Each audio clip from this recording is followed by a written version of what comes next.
Okay, guys, welcome to Channel Weird. I'm Clyde Lewis, and we're very, very, very happy and proud to have with us a very special guest. Now, what had happened is Ron Patton, who produces this show, handed me a cell phone or a smartphone book, and it's called "More on the X and Exegesis: Phillip K. Dick's Religious Speculations: A Work in Progress" by Tessa Dick, who is the former wife of Phillip K. Dick. Now, if you don't know who Phillip K. Dick is, I mean, in fact, I was at a Starbucks today and I mentioned Phillip K. Dick, and the guy looked at me like I was, on another planet. And I said, "Well, have you ever seen Blade Runner? Have you ever see Total Recall or Minority Report?" I said, "All of those movies, all of those stories were written by the great Phillip K. Dick, and one of my favorite authors, uh, science fiction authors,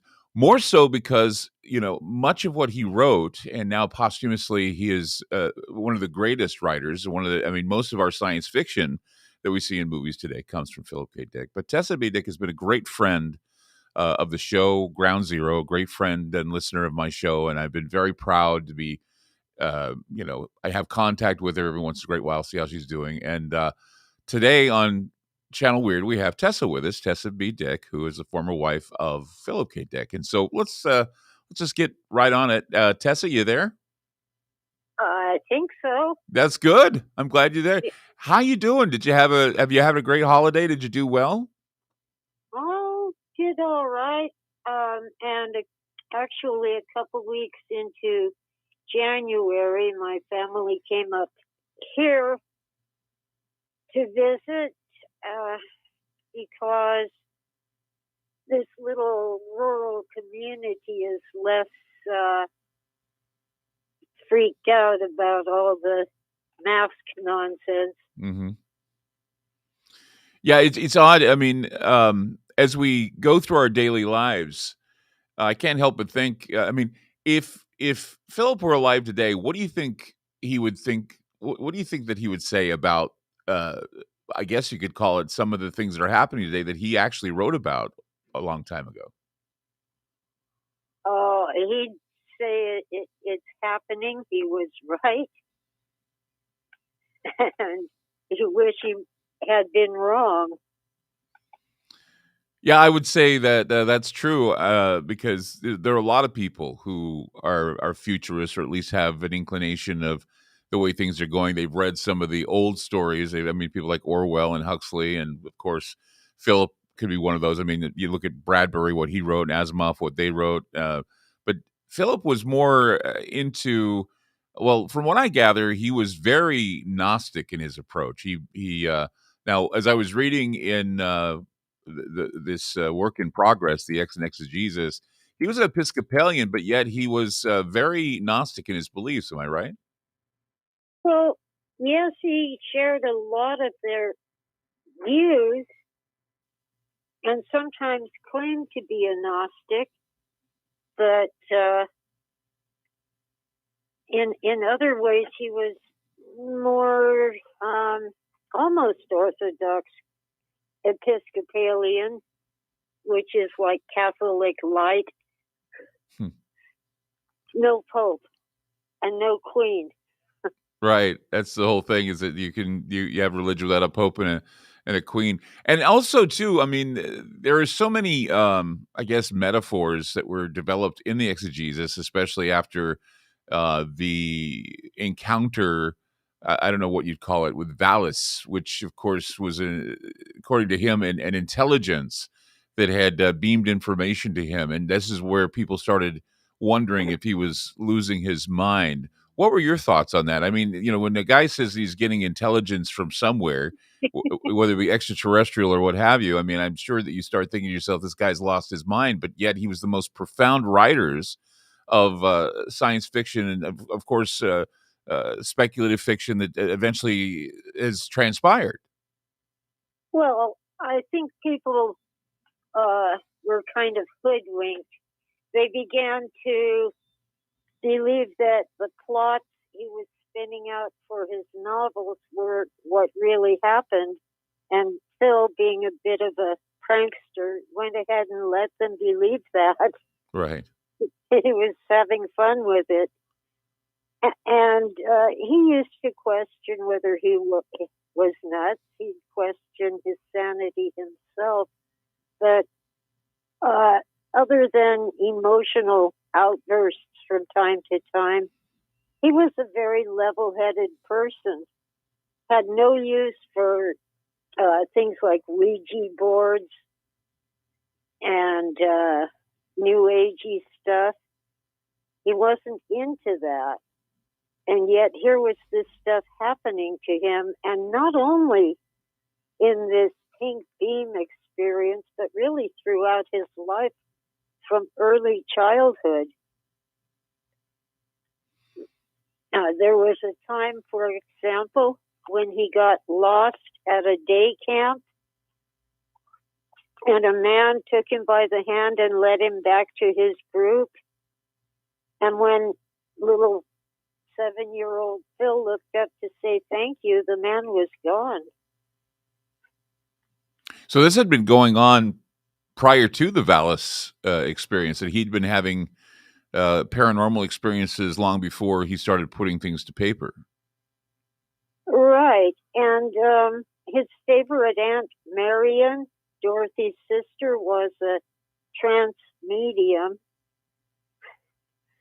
And in his early adulthood, Phil was friends with Bishop Pike, who was going to seances to try to contact the spirit of his dead son. And Phil attended at least 2 of those seances. And for the most part, although he was not impressed with the medium, he did think that one of them contacted something, that it was not human. Just some really evil kind of entity that had no body of its own and spoke through the medium. I'm glad I wasn't there. Well, I mean, you say you're glad you wasn't there. Why? Do you have a problem with this? Do you have a sort of anxiety about contact, if there is contact on the other side? Ever since the Ouija board that wouldn't burn, I used it once at the urging of a neighbor, and weird things happened afterward. And when we moved out of that house, I tried to burn this wooden Ouija board in the fireplace, and it wouldn't burn.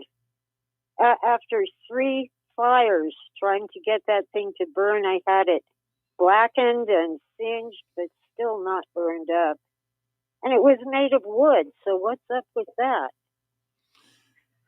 There have always been stories of people. I mean, I've used a Ouija board. I don't like using them. I've used them many times on the air, and even though I use one from time to time, just to show that a lot of it has a lot of deeper. It's like using a switchboard to the other side, but it comes through you. And I think a lot of people forget that whatever comes at you may be coming from within you. And I think a lot of the time we don't realize just how easy it is for us to tap into the divine and profane. And I think that it's kind of a hit and miss thing. Sometimes you'll get knowledge that will carry you, and other times you get something that reminds you just how fragile you can be spiritually.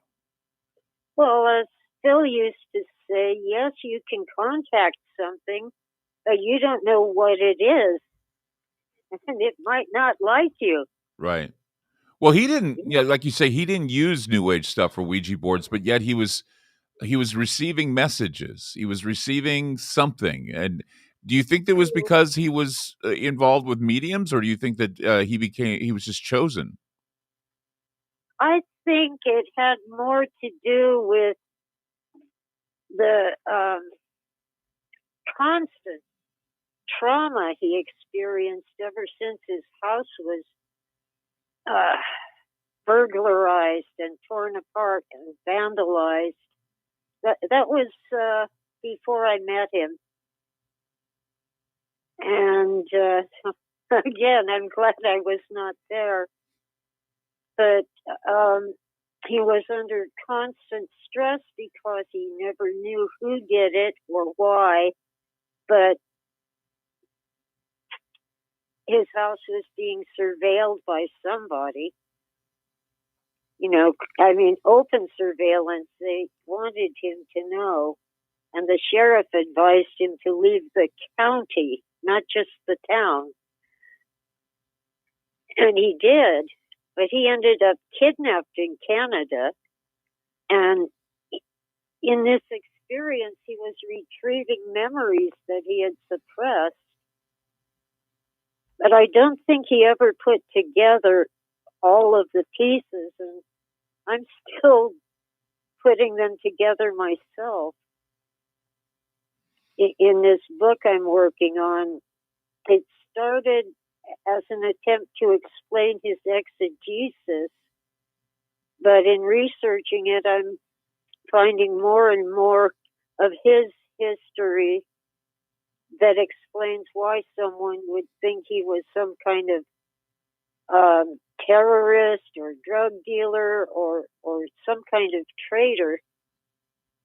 During the Nixon administration, Phil always thought Nixon personally had put him on some list, and I don't think that's what happened. But he had a very tenuous connection to Dr. Timothy Leary, and Phil's troubles began after Leary escaped from prison. So they must have thought that Phil had helped Leary to escape. Did Leary, was it Leary that influenced him into using drugs and alcohol, or was that something that came later? No, most of Phil's drugs were prescriptions from the doctor. He would smoke a joint if someone passed it to him, but he didn't normally seek out street drugs.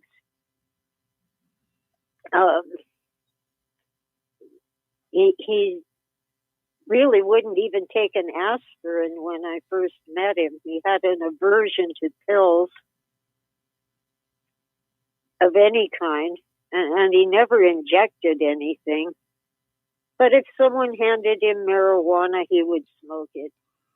Because there's always been that spin, of course, that he was that kind of a person. Now, why would they spread that kind of rumor about Phillip K. Dick? Why would they be passing that around? Was that a smear campaign to make him look bad? Well, he did dabble, and at first he tried to deny it, and oh, you're in denial, go get help. So he just decided to exaggerate to the point where he was saying that he was on all these drugs when he was not, just to get them off his back and to have a little fun. He was really into what he called shucking people, telling stories that they would believe, like his dramatic presentation of his pink light experience, which was very real, but it was not what he put in his novels. It was just the beginning of retrieving some memories that he had suppressed. And he did diagnose our baby's hernia, but it wasn't that dramatic. No rushing to the emergency room. Phil just got out of bed where he was napping, and he appeared to be in a trance. He came out to the living room and told me to call the doctor and tell him that our son had a hernia. And Phil went back to bed. So I called the doctor and made an appointment. And at the time, our son was... Whoa. Are we coming up on a break? Yeah, we're coming up on a break. Stand by. Tessa B. Dick with us, the former wife of science fiction writer Phillip K. Dick. We'll be back with more right here on Channel Weird. Don't go away.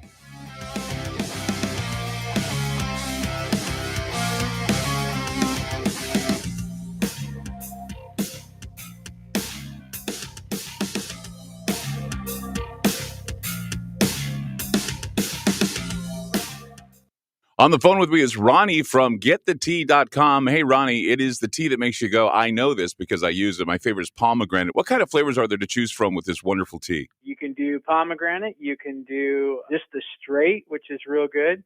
And also we have a mint, a peppermint. People really love that one too. And we have a couple new flavors on the way, which I will not discuss yet, but they're coming. You know, a lot of people don't know that peppermint is a very, very good supplement to keep the stomach happy. It relaxes the intestines, and once again, it makes you feel better because it allows them to move around and get that stuff out of you, that bad stuff out of you. Absolutely. This is a digest mover. So people have a hard time digesting stuff, or you get something stuck, or maybe you're a real heavy meat eater. The tea is wonderful. That's why it's tagline, the tea that makes you go. If I want my life to change and get the tea, where do I go to get it? Getthetea.com. That's getthetea, TEA.com. Fantastic.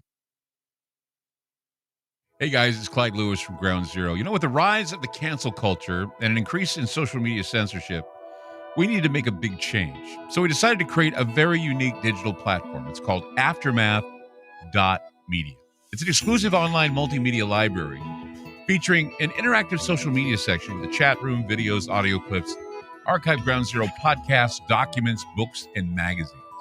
Our news aggregator provides current news relating to many of the topics we cover. We're expanding our research and study groups as well, which presently includes Tracy Twyman, William Cooper, Mae Brussel, and Jim Keith. Also, check out popular podcast Conspirafact with Wes and Bill. Updated apps will be available soon. The monthly subscription for Aftermath is only $10 a month, and if you sign up now for the yearly subscription, it's only $79. If you want to hear the shows you love and support Great Talk Radio, go to Aftermath.media. Again, that's Aftermath.media. It's all over the news, food shortages and scarcity in the supply chain. And the reality is nobody truly knows what might happen in the near future.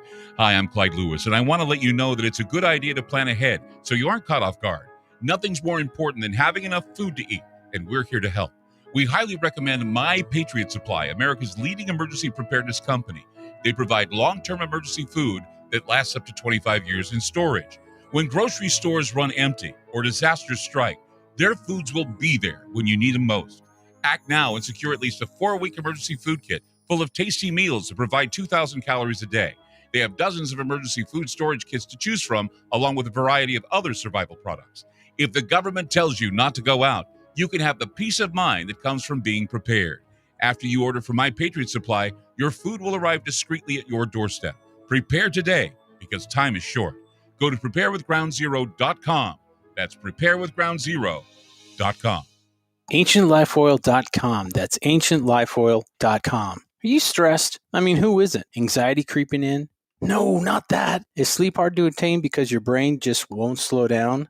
We're living in crazy times, and the fear knob has been turned up. Okay, there's an answer. Take a big breath, exhale, and go log on to AncientLifeOil.com. CBD, broad and full spectrum, organic and non-GMO CBD for you to enjoy. Change your tune from fear to calm, from brain overload to clear thinking. 0.003 THC on full spectrum and 0% THC on broad spectrum. Competitive pricing with the best quality. Also know everything is going to get better. No worries, be happy. CBD can help calm so your nerves don't think they're a 6-string electric guitar. Enjoy life, smile, and log on to AncientLifeOil.com for great CBD. That's AncientLifeOil.com. You'll be glad you did.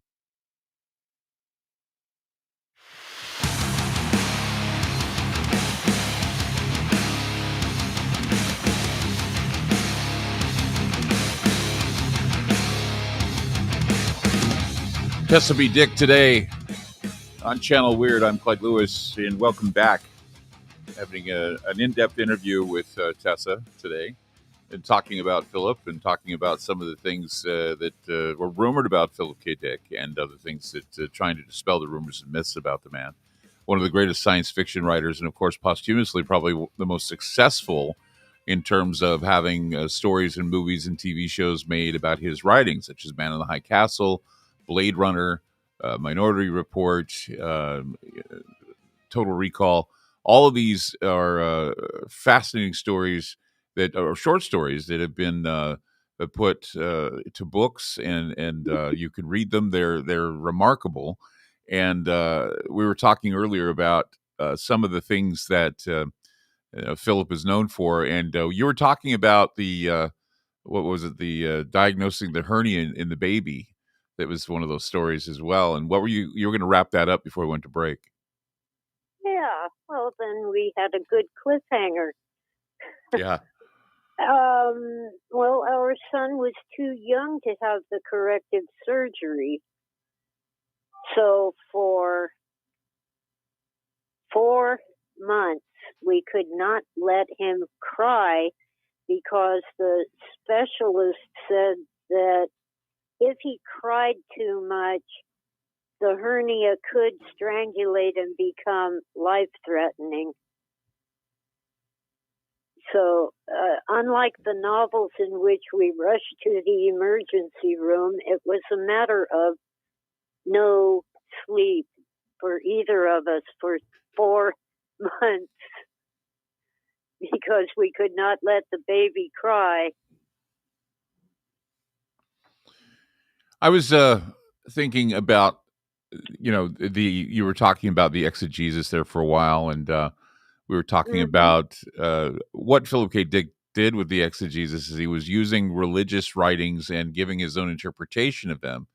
And one of the things that sticks out for me is the Iron Prison story, basically speculating that we are all in this matrix-like existence. He even he was one of the first to talk about the idea that we live in a simulation, that what we are is we're basically in some like encyclopedia or matrix or whatever that's being looked upon or replayed for some intelligence. What are your thoughts on that?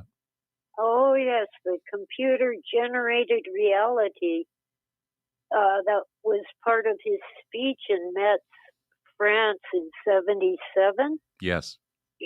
And to some extent, he actually saw it out in the real world, but he was aware that it's a metaphor. On the other hand, astrophysicists who have a reputation for walking into the weird are really seriously considering that we might be in a simulation. Most of what we call matter is made up of what we call space. For hydrogen atom were the size of a golf ball, the electron in orbit around it would be 3 miles away with nothing in between. It just doesn't seem very real to me. Well, I was going to say, I think a lot of people, whether they know it or not, actually believe we're in a simulation because we have so many theories about what the Earth is like, from flat Earth to several other theories. We have people who claim that they've experienced glitches, deja vu, Mandela effects. I mean, all these things that are relatively new basically speculates that we are somehow in a multidimensional type of matrix or a multiverse that began as a metaverse. And so all of these things, this, I guess you could call it the counterfeit existence, or the idea of having an artificial existence, is in its infancy now, and so we're heading towards that artificial existence. Oh yeah, over the years, ever since a caller to Art Bell said that his college textbook said that Billy the Kid died in prison, and he knew that Billy the Kid had been shot out on the trail while escaping from the jail. I've read at least 6 different official stories of how Billy the Kid died. So to my mind, you don't have to change history. Just change the history books. On the other hand, that might be a big smokescreen to cover up the fact that our past really is changing. It's malleable, like what Phil used to call a silly putty universe. Right. Well, it was, when he talks about the silly putty universe, it was one of the first introductions I had to what is known as retrocausality, and the idea that the reason why our past is changing is because something in the future has basically been tinkering with it. That we answer to the future events rather than in our present events. That whatever happens in the future, it's like I always tell people, retrocausality is I guess you could say, the stomachache you get from a bad egg salad sandwich you eat 3 days in advance or 3 days before you get sick. We just lost Tessa. Sorry. Oh, we just lost Tessa. Yeah, she just dropped off. I'll try to get her back right now. Okay, we're going to try to get Tessa back. I heard her say, uh-oh, and I was wondering what that meant. Maybe her phone has died or something has gone wrong. But today on Channel Weird, we have Tessa B. Dick, who is the former wife of Phillip K. Dick, who was, one of those authors that, I think a lot of people are well aware of Philip's work, but I think a lot of people don't understand that he was I think we got her back very now. prophetic. Are you back, Tessa? Yeah, you must be using Bluetooth. I don't know what we're using, actually. We are using Bluetooth, yes. I'm sorry that... You're dropping out again. Oh, am I dropping out again? Oh, we had technical difficulties last week. I'm hoping we can rectify those because this is a very interesting interview and getting into some of the things now, talking about the simulation, talking about what I call retrocausality, the idea that future events are actually changing the past. And there have been times in my life where I have talked to people about this. And I remember feeling it a lot more when I saw the TV show Man in the High Castle, that, if events were to change, how would we deal with, an event that is only speculated about? And that's why they were trying to, in another reality, the war was won by the United States and Russia rather than Germany and Japan. It's a wonderful take on the idea that there are different realities that certainly are now coming to be with the multiverse idea. Well, remember the movie Red Dawn? The first version was Russians invading the U.S., and the remake was China invading the U.S. Right. I think a lot of this is just like Wag the Dog. What do you think about the Russian-Ukrainian situation? Do you think that's a Wag the Dog situation? I think Putin is playing chess and Biden forgot how to play checkers. It's funny, getting back to, what Philip wrote back in the day. Remember that short story In the Mold of Yancey? I think that Joe Biden is Yancey. He just certainly strikes me as the guy who, puts on his shoes and his sweater and he acts all nice and kind. And sometimes he sounds like a weird old man asking people to get off his lawn. What are your thoughts on that? I can't help thinking of Mr. Rogers. Yeah, Mr. Rogers with a big stick, or at least a very belligerent side to him, right? Yeah, and of course, Mr. Rogers was an all-around nice guy, but the sweater and all.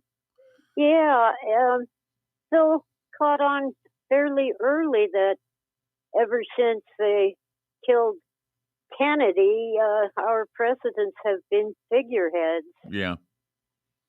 Didn't he pattern, though, Yancey after Eisenhower? I got the feeling that that's who he was trying to pattern after, but we've had a lot of Yanceys in our presidency, like Ronald Reagan was kind of the Yancey type, and Jimmy Carter was a Yancey type. And I think Biden fits the mold a lot more because, like it was said, Yancey was being fed what to say, and that there were people running the show behind the scenes, and he was just the figurehead. Yeah, but Yancey could read the teleprompter. Yes, he could. That's true. Well, we've seen that before, though, that, we've speculated about this. And I remember there was a question that was given by a commentator to Kamala Harris. Somebody said, "Who's really running the presidency?" And she got all weirded out and pissed off about it. And I'm thinking, well, that's what a lot of Americans are wondering: who's really running the show? And that's why I always, go back to when Phillip K. Dick wrote that story. It's like, yeah, who's really running the show, and what program are they going to put into him next? They'll have him say the things that the people want to hear, and then go off and be, I guess you could say, I don't know how it was afterwards. I mean, he was just a program. I think that whoever really is running it has to be somebody that we've never heard of. If you've heard of the person like George Soros or Nancy Pelosi or Hillary, they're also figureheads. Yeah. They might think they have power, but they don't. So, you, like me, believe that there's some outside influence that's, I'd say global outside influence that's running the show right now. Would you say that it would be the cabal that would be, I don't know, the World Economic Forum or the International Monetary Fund, groups like that, or Bilderbergs? Do you think that there are these, sinister people who meet in Switzerland and basically direct everything we do? I think they convince themselves that they're doing the right thing, that they're good, but they have this problem of thinking that there's too many people. Yeah, the culling process, the idea that we need population control. Yeah, they want to keep enough people to provide them with luxury, but not enough people to rise up against them. I've never thought of it that way. That, they want enough people involved that can give them what they need, that they can enslave. And I was making the comment the other night that it seems like we're being colonized, that we don't know that we're being colonized, but we are. There's a group of individuals that are colonizing us, and they're putting people, little Yanceys, in the places of power. Like, for example, Trudeau. He's a perfect example of someone who's been mentored by what I call these 39, 40 unelected officials that make decisions in Davos. Yeah, well, he does have amazing hair, but there doesn't seem to be any brain underneath it. Yeah, I just think that what he's doing anymore is immoral. I mean, people talk about constitutional rights, and they talk about all that, but just the idea of freezing the accounts of all those protesters and then calling them not real people, calling them names. I mean, this is something that, we can always, everybody says Hitler here and Hitler there, but this is definitely some Hitlerian, Mussolini, Mao stuff that's going on here. And freezing the accounts of anybody who donated. I mean, did you ever think you'd see the day when, and people just, they don't care. And they don't realize that they could be next. They don't realize that in a cashless world that they could easily control the money and tell you, you don't get to spend your money because you decided to participate in a political rally that we don't approve of. Yeah, all those horrible people picked up trash and shoveled snow and fed the homeless. We can't have that. I just don't understand why people are just letting this happen. I don't know what needs to be done. I figure it's because of dependence. I always say we're so dependent on things in this country that we're afraid to let go because we've been so codependent on government, so codependent on luxuries, codependent on our urban sprawl, football games, and beer. It's just insane.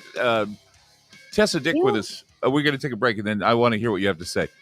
Tessa Dick, coming up on Channel Weird. We're going to take a quick break and back with Tessa B. Dick right here on Channel Weird. We'll see you. Just hold on. We'll be right there.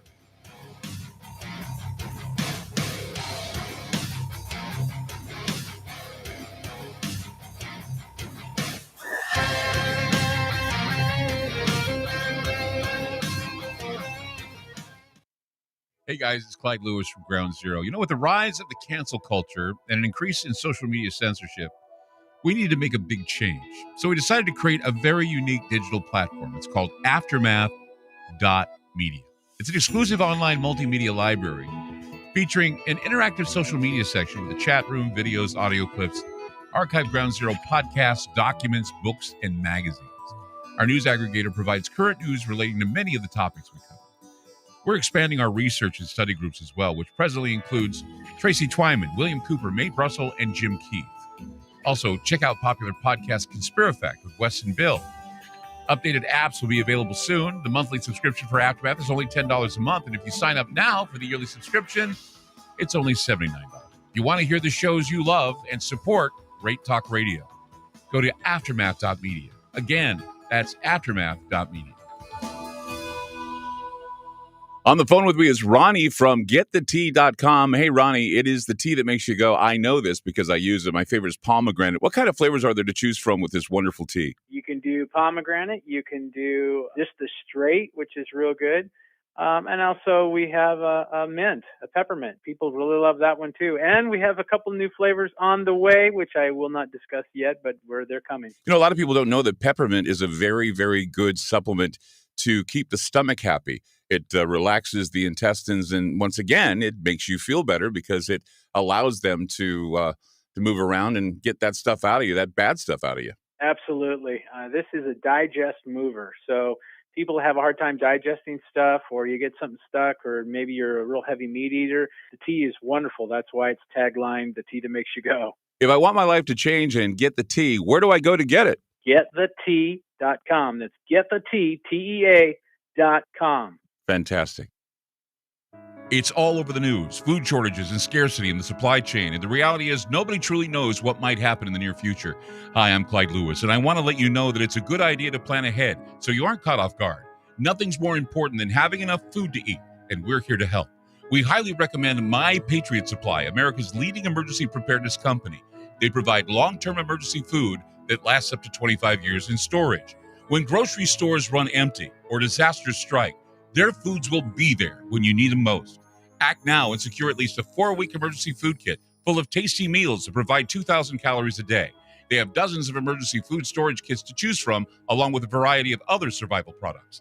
If the government tells you not to go out, you can have the peace of mind that comes from being prepared. After you order from My Patriot Supply, your food will arrive discreetly at your doorstep. Prepare today, because time is short. Go to preparewithgroundzero.com. That's preparewithgroundzero.com. AncientLifeOil.com. That's AncientLifeOil.com. Are you stressed? I mean, who isn't? Anxiety creeping in? No, not that. Is sleep hard to attain because your brain just won't slow down? We're living in crazy times, and the fear knob has been turned up. Okay, there's an answer. Take a big breath, exhale, and go log on to AncientLifeOil.com. CBD, broad and full spectrum, organic and non-GMO CBD for you to enjoy. Change your tune from fear to calm, from brain overload to clear thinking. 0.003 THC on full spectrum and 0% THC on broad spectrum. Competitive pricing with the best quality. Also know everything is going to get better. No worries, be happy. CBD can help calm so your nerves don't think they're a 6-string electric guitar. Enjoy life, smile, and log on to AncientLifeOil.com for great CBD. That's AncientLifeOil.com. You'll be glad you did.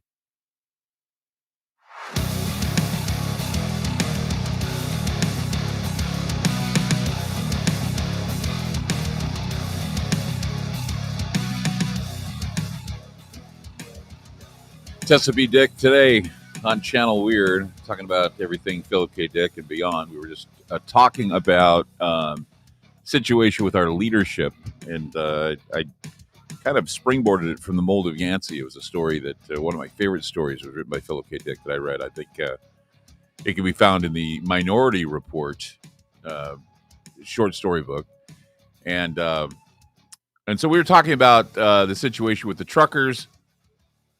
Talking about Justin Trudeau. We're talking about the possibility that we have a global leadership or a global synarch that is in the background running the show, just like in the book or in the short story, The Mold of Yancey.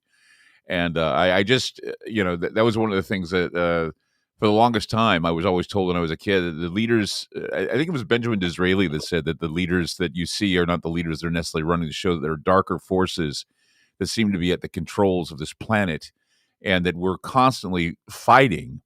But I think that, I don't know how you feel about this, but I think that a lot of people have given up the fight. I think that I think that once they unleashed COVID-19, we immediately turned into people who decided we didn't want to. We were so frightened of dying that we were deciding that we didn't want to live anymore.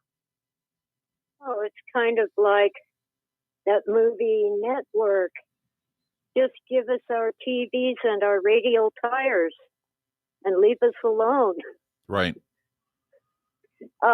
Look what happens when the power grid goes full panic. Mm-hmm. And up here on the mountain, around New Year's, the internet was down for 3 days. And for some people, it was a whole week. People were in withdrawals.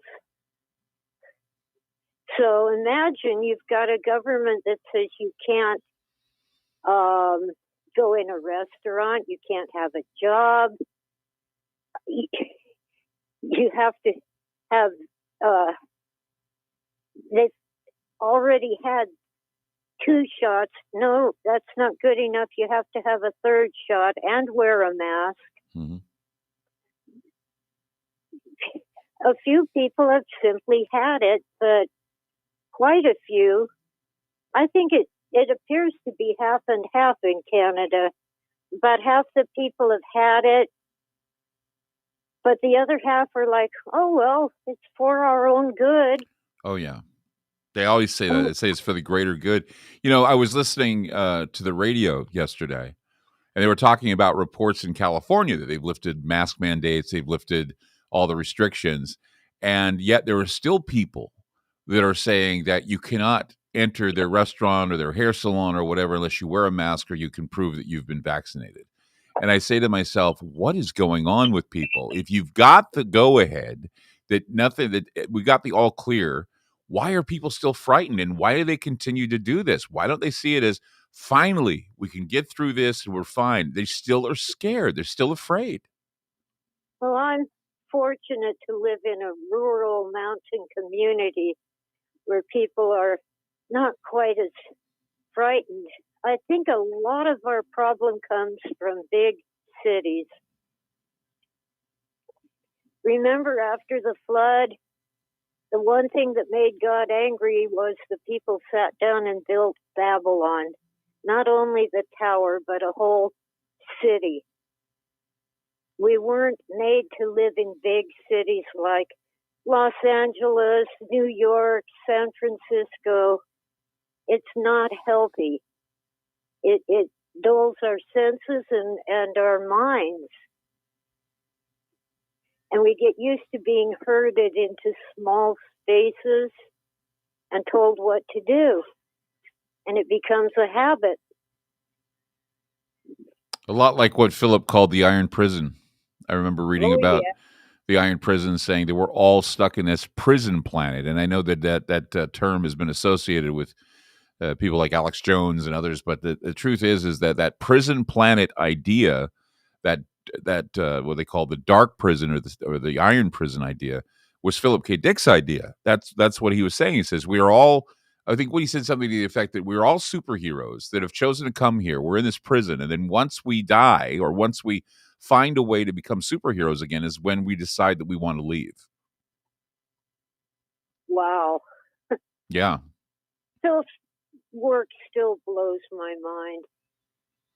He literally saw the prison. We were walking down the alley with apartment complexes on both sides, and some of the windows did have bars to keep out burglars, but Phil saw it more as a way to keep people in these little boxes. It's like that song, "Little Boxes on the Hillside." It's true. We all. Something about, you were talking about the electric grid. You were talking about dependence. We were talking about dependence earlier, and something that a lot of people don't think about is that you have a house or you have an apartment that you live in. If you're not homeless, you live in an apartment or a house or a cabin or something that's, it's 4 corners. It has a roof on it, and if it's warm and if it's comfortable, it's great. But if it becomes cold and if it becomes unclean, it becomes a box. And that's all it is. It's a box, and you're stuck in this box where it's cold and uncomfortable. And I think that's the thing. We've been so used to the idea of comfort, so dependent on the idea of television and internet and conveniences, that once those things are lifted, I mean, they're saying at the World Economic Forum that in the future you will own nothing and be happy. How can anyone be happy if they don't own something, or if they don't have something to maintain, or something to look forward to, or any goals that they can make? I don't understand how that can make anyone happy. Well, it'll be unlawful to be unhappy. So you're talking about happiness as being mandatory. At the end of 1984, I've forgotten the character's name, but Winston?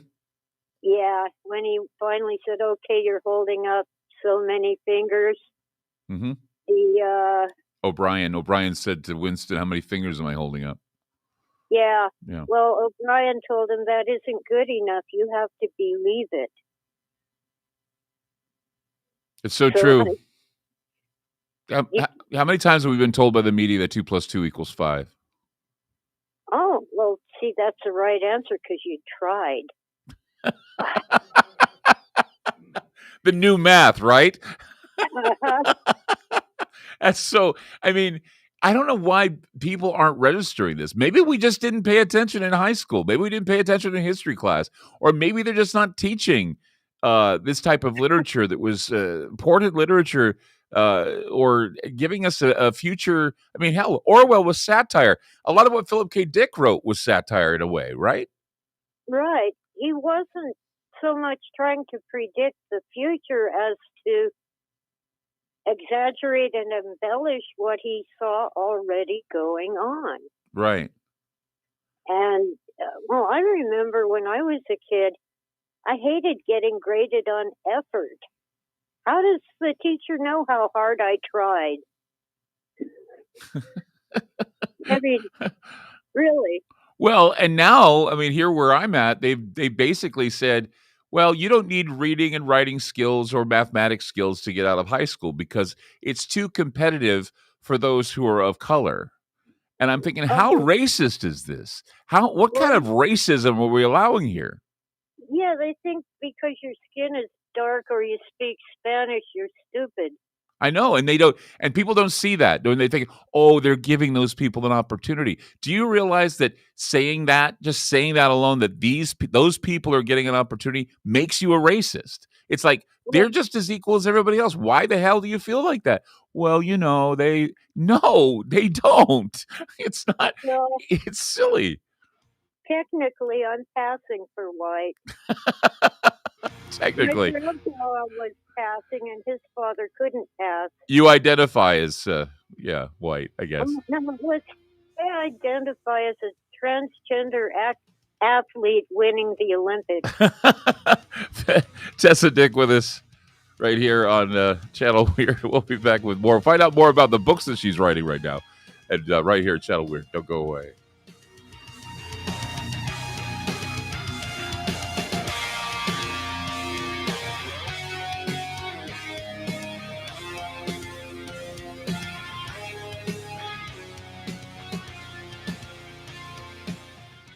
AncientLifeOil.com. That's AncientLifeOil.com. Are you stressed? I mean, who isn't? Anxiety creeping in?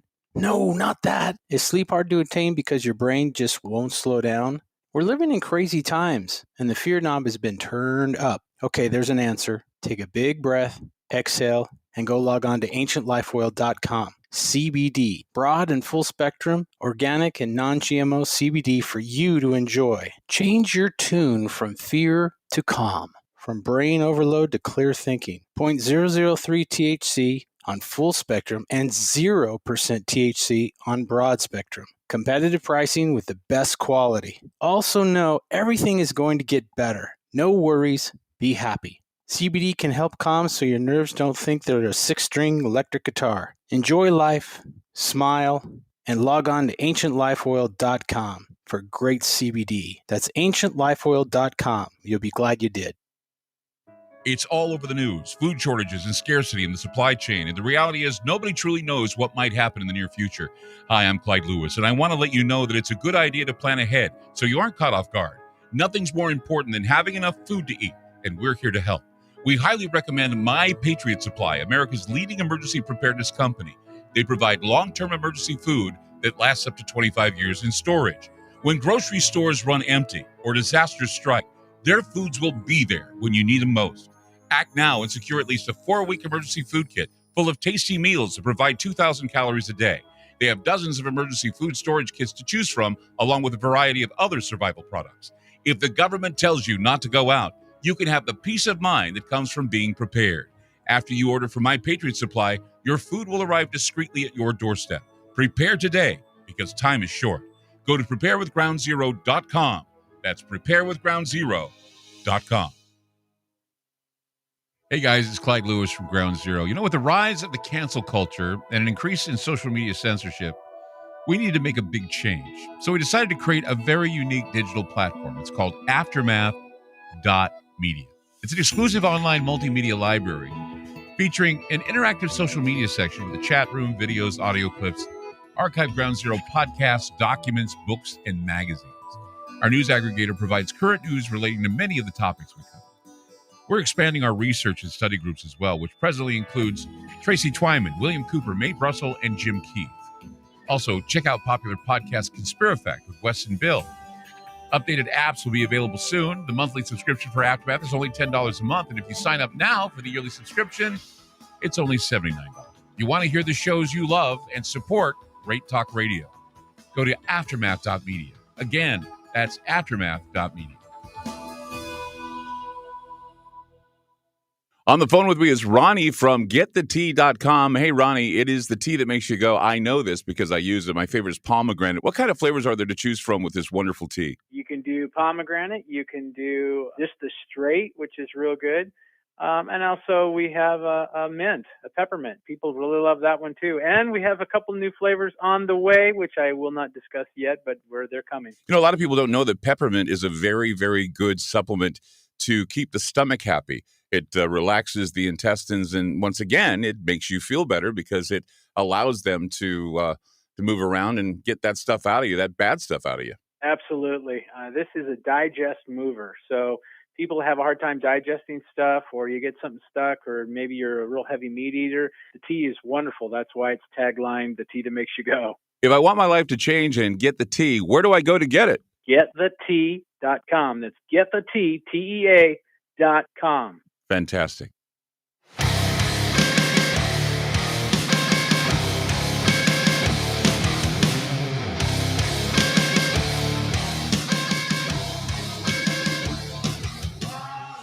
Tessa Dick with us on Channel Weird. Such a great conversation with such a great human being, and we're glad to have her here with us. So we're in this last segment of Channel Weird, and I was just curious. We've had a great conversation. I know you're working on some books. You're working on a few things. Tell us about what you're doing right now. Well, I've been digging into the exegesis for a couple of years. It was really never finished.